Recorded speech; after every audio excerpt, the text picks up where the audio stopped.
Welcome, everyone, to another edition of the Pigskin Breakdown Show, powered by the Sports Guys Hourly Network. I am Brandon Leonard, flying solo in the host department today. We got another fun ARC guest. We'll get into who that is in just a moment. But first, we got to do a quick ad read for our friends over at Van Ag. Protect your yield and improve your fields with Van Ag out of DIII. They offer precision drone applications for fungicides, foliar nutrients, and fast, accurate cover crop seeding. Less crop damage, more efficiency, and the ability to work when other equipment can't. To learn more about Van Ag, call Nate Van Buren at 319-430-3671. Again, that's Nate Van Buren with Van Ag at 319-430-3671. All right, now we got the housekeeping items out of the way. We can dive in to the fun part, our interview today with University of Dubuque head football coach Ryan Maiuri. Coach, how are we doing today? Camp's just getting started, if I'm not mistaken. Yeah, we just finished up with our sixth practice, got off the field, first day in full pad. So I got a little bit of camp voice, so just bear with me as we go through this a little bit. Hey, that's okay, my friend. I got a little bit of a frog in my throat, and we'll talk a little bit more about the 2026 Spartans here in just a minute.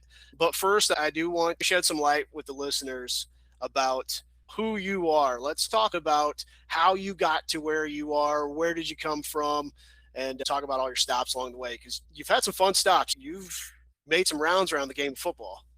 Yeah, so I'm originally from Michigan, from Sterling Heights, suburban Detroit area. That's where most of my family lives. I have one sister that lives up in the Twin Cities, but most of my family's back out in Michigan. Grew up playing the game of football, had a great high school football coach. The program that I went to, he's a legendary coach in the state of Michigan. Had the opportunity out of high school to go play college football. Walked on at D2, Saginaw Valley State. Kind of my claim to fame with that is Matt LaFleur was the starting quarterback at the time. And I learned real quickly I was probably never going to play there. So I took that opportunity to transfer and ended up at the D3 level at Lakeland College, now Lakeland University in Wisconsin. And that was probably the best thing that happened to me. It was a great experience when I was at Saginaw. I learned a lot, but then going over to Lakeland, the opportunity I had there just kind of be away, like really away from home versus like an hour and a half away, maybe about a 7-8 hour drive. And to really be on my own, wasn't able to go home on the weekends. And I really fell in love with football on a different level out there and had a great coaching staff. My head football coach, Jim Zabrowski's now down at, he's a great mentor for me. And that's really when I decided to get into coaching. And when I finished up playing, dove in the coaching world and bounced around quite a bit, trying to get your feet underneath you, and you're bouncing around, taking some part-time jobs, and those led to GA jobs, and was able to get I GA'd at Lakeland a little bit after college, and then started part-time, went over to Winona State, and I was at Adrian. Then from Adrian, I ended up at the University of Minnesota, where I reconnected with Coach Z up there and worked for Jerry Kill, which he's a phenomenal coach, and the staff that they had was unbelievable up there. And then that led in the opportunity to get to Central down in Pella, which again was like very transformational for me, not just only as a coach, but just like developing as a man, which is probably even more important at that time in my life, was to help me to grow. And the staff there with Jeff McMartin, and they just got an amazing setup there. So it just really helped me develop. I came into my own as a coach, but even more so just as a person, and helped me become a better husband and father. And Central is unique because it's very tight knit there. And at the time when I got to Central, I was the only guy on staff that wasn't a Central alum. It was very unique and also welcomed with open arms. I actually felt like I went to school there, especially after a couple of years. I just felt like it was normal. And so that was a great experience. The main reason I got in there is the D-line coach at Minnesota had coached with Coach McMartin at DePaul like a long time ago. And it just kind of happened to link up and was able to get me in. I was there for about 9 years, and that's what led to me becoming the head coach here at the University of Dubuque. You certainly had a great run too at Central, and you talk about those names. Coach Mack, we had defensive coordinator, now Cody Bethke on the show as well. And that was a common theme that they talked about as well, is Pella's a big family, not just the Central campus, but the whole town really buys in. And I do want to talk about your time at Central. So you had some really high-powered offense during your time there. Was it 2021 when Blaine Hawkins won the Gagliardi, I want to say, too? Yeah, 2021 season. Yep. Let's maybe talk about what is carried over from your time as offensive coordinator at Central to now you leading your own program here at UD. Could you talk about some stuff that's maybe carry over, maybe culture wise or schematically? Yeah, we've carried over pretty much everything. We just try to change up terminology and signals and stuff, but it's the same kind of thought process. Like we're up tempo team and at our level, and this has been this way since I played at Lakeland. Like you can't always control like how many linemen you have or how big they are, all those metrics that you might look for. Like when I was at Minnesota, like you recruit to the certain metrics that you want. We're not able to do that year in and year out, but we always felt like we could control our conditioning. That was something that we did have control over, and how we were working in the weight room, how we handled things in the summertime, all those things. So we felt like that's something that we could make a constant for us or consistent too at the same time. We went to the up tempo actually in 2016, the no huddle stuff. And then from there, it's just kind of like morphed each year with the talent that we have. So we adapt. We're still fast paced, but we might adapt what schemes that we're doing, the personnel that we're utilizing based on what we have each year. Like we always have to adapt to that, but the base of playing with tempo, that doesn't have to change with that. Yeah, you want to control things your own way and put your own little spin on it, depending on the Jimmies and Joes. So you look at some of the accolades you had there, made playoffs twice, won two conference championships, was on coaching staff of the year. And eventually you get into your time here at UD and you've had Joey Romberg at quarterback as well. We expect him to be back. And what's the rest of the quarterback room look like? Yeah, it's Joey's show still, and he's done a really good job of developing himself. And we got a good group around him, but he's a tireless worker. In a lot of ways, he reminds me of Blaine in that way, like his work ethic. And I think this is going to be a breakout year for him, honestly. Last year, there was some highs and lows through the season, and we expect to continue to build off what we did in the spring and continue to stay at that high level. And he was outstanding at Mount Vernon through his high school career, and his junior year and senior year were outstanding. And we expect the same thing these next 2 years with us. Yeah, not just him that hopefully makes some leaps, but the rest of the team too. And looking back at the 2025 schedule, 4-6, but there's certainly some bright spots as well. You played stout really well to a one possession game, kept it within two. I think it was 19-7 against Co. and put up some good fights against Wartburgers. And maybe that's going to come with age. I feel like he stepped in as a freshman, then a sophomore, and now tradition kind of says you just can keep progressing and learning how to correct a few things. So we're really excited to see how Joey does this year and the rest of the offensive guys. Could you talk maybe about some other returning skills that you have or offensive linemen? What are we looking like for returning starters on the Spartans offense? Offensively, we almost returned the whole offense. We were very underclass heavy this past season. In fact, it was mostly freshmen and sophomores. We only lost really 3 seniors, but we played so many guys that I feel like almost our whole offense was returning, honestly. So up front, there'll be some new faces potentially, but for the most part, it's going to be similar group from last year. We had a really good transfer in from Southern Illinois on the O line. Like right now, he's looking like he'll be a starter up front for us as he's competing through camp. And he was here for spring ball too. But our skill room, like everybody's back. We lost one guy through that, but he was in a rotational role. He was a great leader for us. But the rest of the group, they're all freshmen and sophomores. And so we're excited about that, their experience that they have. Running backs, the oldest that we're in the running back room is even a junior, quarterback's junior, receiving room, oldest is a junior. It's a young crew. So we're excited about that. And then defensively, we'll be senior loaded up front on the D line. We return a lot of seniors there. And then also on the back end, we'll have a good core group of seniors. We'll be younger in the linebacker room, though. We graduated some guys last year. So we got some young faces that we'll see and that will step up for us. They're doing a really good job in fall camp here. How about special teams? We return kickers, punters, long snappers, or? Yeah, so we return our punter, Brady Bookman. He was all conference last year. He was only a freshman last year. Our Kiko Pato and also Bennett Hart. Like we got a core of guys that will be sophomores this year that were all starters at one point for us last year. And then we got a good group of freshmen that came in as well that are competing right now during fall camp. So again, like we were very young last year and we took our licks, and we expect like what we went through in spring and now during fall camp that we utilize that to our advantage versus like keeping us down. And I think we learned a lot and grew a lot through those experiences last year. We got great senior leadership. So I expect all 3 of those phases to gel together and play at a high level this year.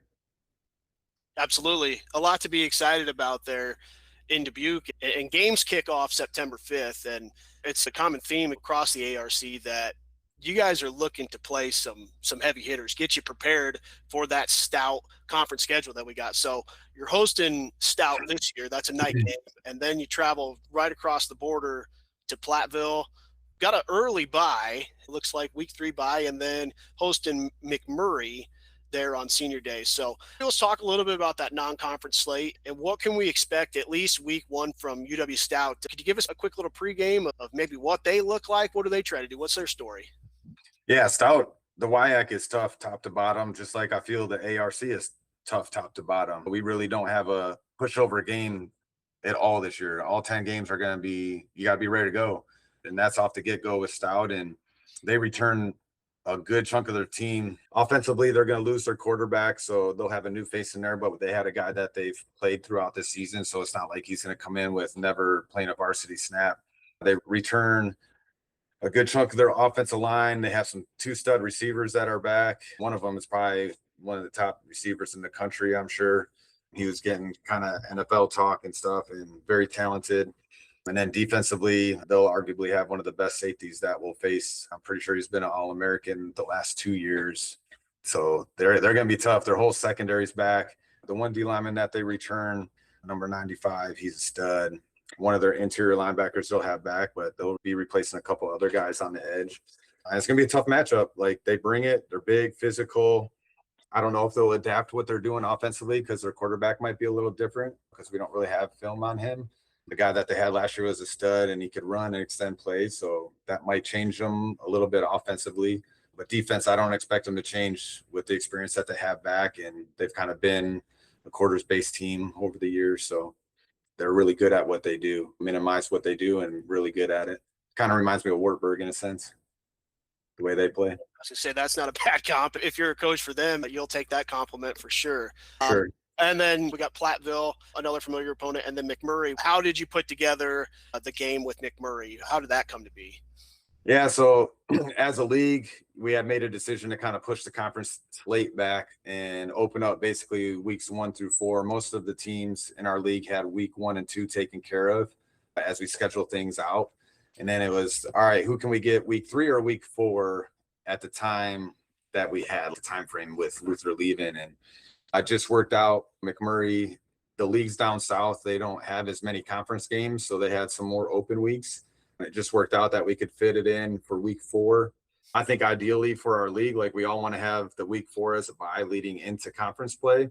But this year it just wasn't going to work out for us. The next 2 years it will, but this year we just kind of had to make do. We'll have a week 3 bye, which is better than last year where we had a week 11 bye and playing 10 straight. Yeah, I forgot about that.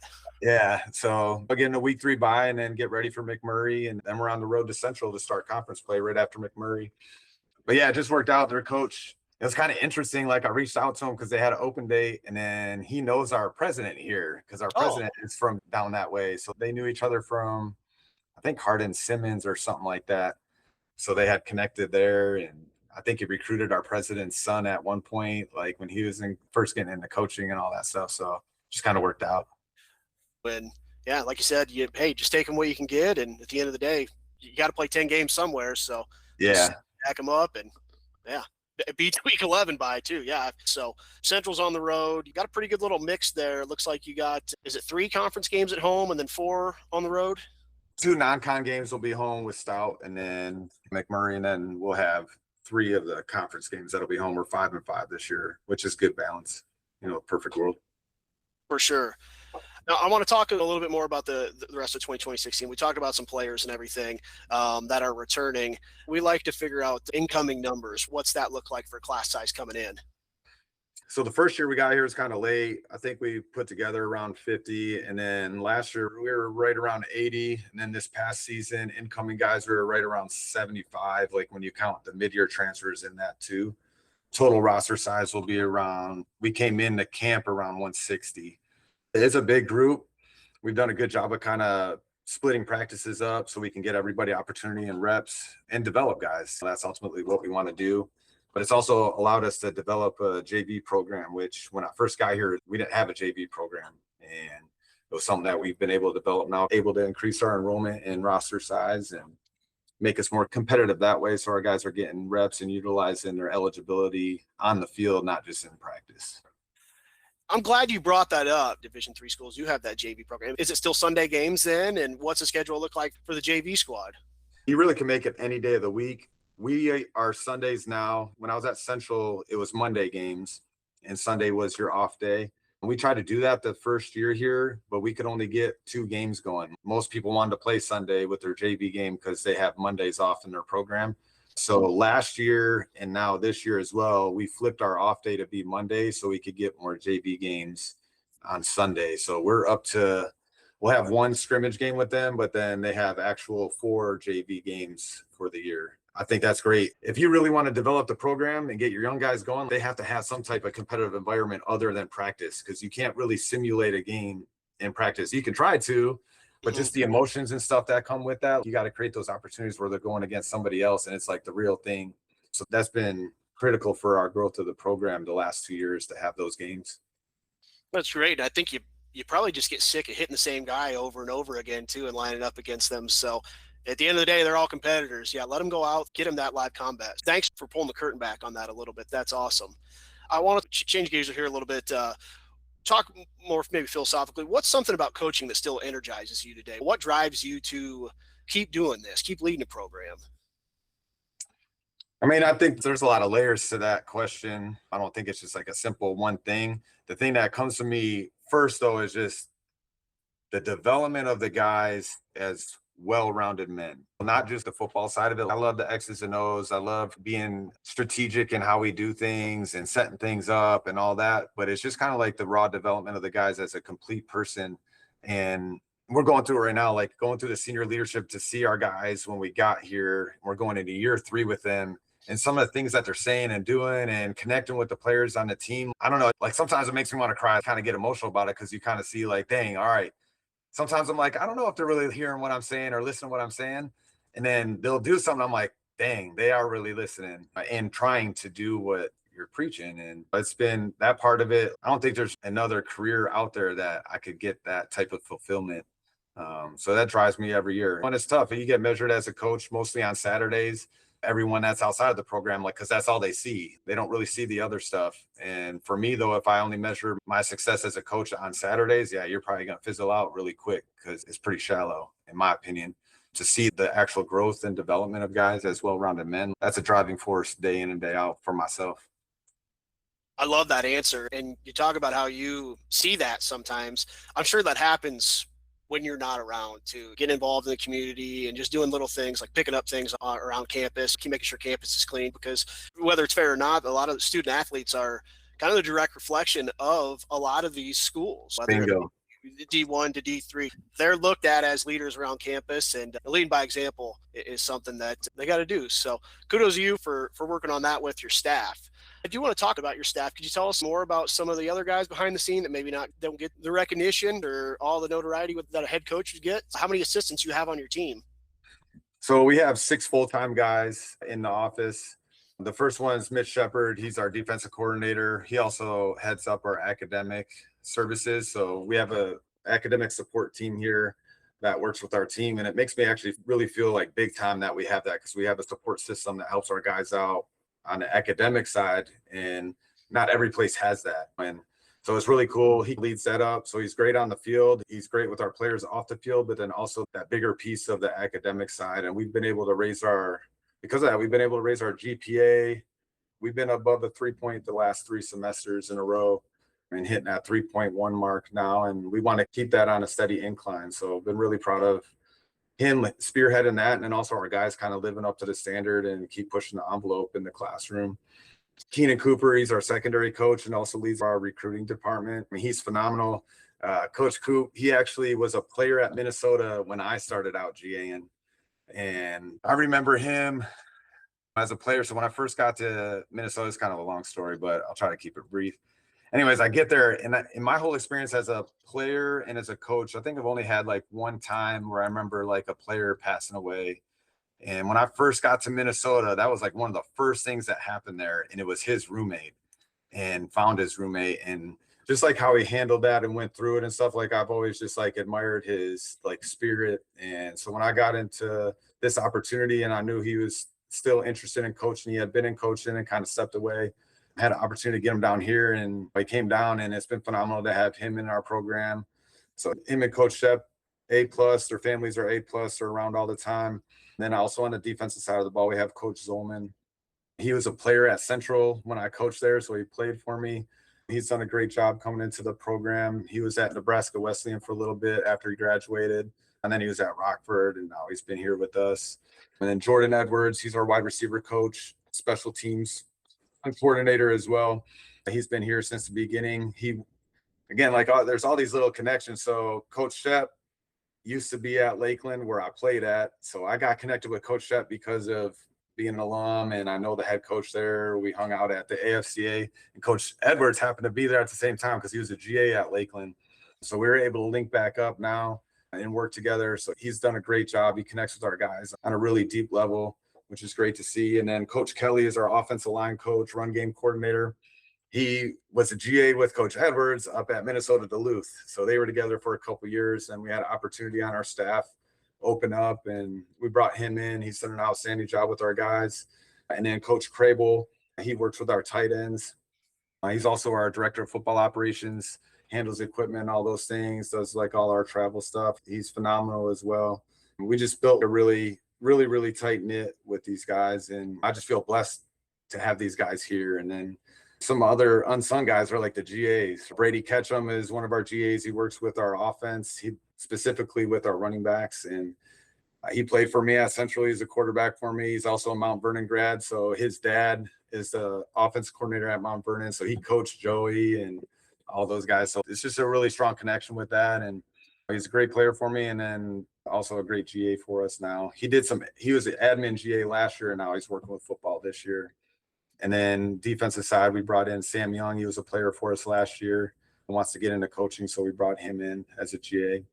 And then we have a number of part-time guys, former players of mine, former player parent of mine, former players, former head coaches, high school head coaches in town. We just got a lot of great faces around here, a lot of great support that want to be a part of the program and continue to push forward with the vision that we have. I love that. I appreciate you talking about all the webs that get spun with Football Connections. Yeah. I'm hearing that, and it seems like you almost got someone from almost every stop you've made along the way there too. So thanks for giving those guys a little bit of sunshine that might not see. Even Ryan Crable, I went to co with him. Director of football operations, you touched a little bit about it, but that guy is a football guy through and through. I think back to his time playing offensive line at Co. He was also the commissioner of our NCAA football league for Xbox as well. So he's a football guy through and through. So thank you so much for talking about all these guys and sharing the fun stories about that. You said an old player coach as well, or a former player's dad. Yeah. So Jordan Fox played for me at Central. By chance, he's a lawyer in town here in Dubuque. So when I came up here immediately, he was at my first press conference. He shows up and he's sitting in the audience. So it was just kind of cool to have a former player that happened to live in town. And I was like, hey, you want to help out? He's like, I'd love to do that if you're willing to have me out there. I'm like, heck yeah, man, love to have you out. And his dad was a longtime head coach over at Stockton on the Illinois side. And so he's retired. So he's come and help us now. He helps with our D-line. Jordan helps with the running backs. And then we call him Silver Fox. Their last name is Fox. He's the old Fox that's got gray hair. So we call him Silver Fox. He helps out with our D-line. Yeah. Those guys are invaluable. It's good. I see a mix of veteran and youth, it seems like. So yeah, one of the big ones is Coach Plessel. He helps out Coach Kelly with the offensive line. He's coached a lot of high-level college football. He was head coach of Dubuque Senior here in town, and now he's been an assistant for us the 3 years we've been here, and he was here for a couple years before we got here, and he's A+. I couldn't ask for better support between our full-time staff and then the part-time help that we get. I'm blessed. I love that. You can feel it with this. So thanks for talking a little bit more about those guys. Yeah. Now I'll talk a little bit more about the players. If you could give 3 words that you would like this team to be described as, what are 3 words that you might want them to be described as?